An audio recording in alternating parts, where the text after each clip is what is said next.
Ce jeudi 13 juin 2024 à Ouagadougou, le groupe d'expertise et de normalisation endogène des symboles, initiatives et savoir Genesis a organisé le colloque Endolab sur le thème central culturel, spirituel, cultuel. Une leçon inaugurale et diverses communications ont marqué cet événement. Des thématiques transversales traitant du dialogue interreligieux, interculturel et intergénérationnel ont été abordées par des personnalités éminentes du monde de la culture et des savoirs endogènes. Selon le secrétaire exécutif de Genesis, ce colloque vise à permettre aux experts de la culture et des savoirs endogènes d'échanger sur la culture, la spiritualité, la tradition et le culte. Ce colloque nous permet de passer en revue ce qu'il est convenu d'appeler le dialogue interreligieux, le dialogue interculturel, mais aussi le dialogue intergénérationnel. Parce que quand on parle de tradition et de coutumes de nos jours, que peut retenir la jeunesse, la nouvelle génération? Naturellement, ce n'est pas le rôle de l'État, étant garant de la laïcité, de venir développer ces thématiques. En tant que société civile culturelle, Genesis, groupe d'expertise et de normalité endogène des symboles, des savoirs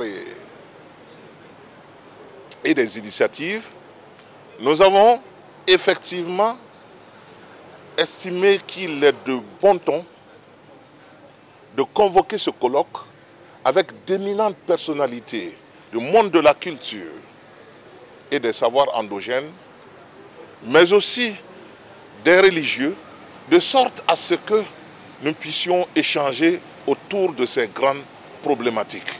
Et le laboratoire de l'endogène, Endolab, qui a été mis en place, justement, c'est pour que ce soit se creuser, où les idées vont foisonner, où il y aura des croisements, où nous pourrions discuter, palabrer.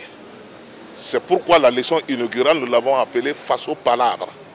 La princesse Yabré Juliette Congo a affirmé que ce colloque permettra une meilleure compréhension du genre en Afrique, notamment en pays Mouaga.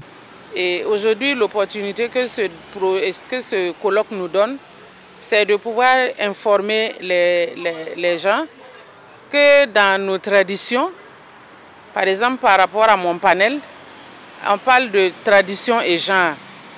Le genre en Afrique et particulièrement en pays Mouaga existe bel et bien.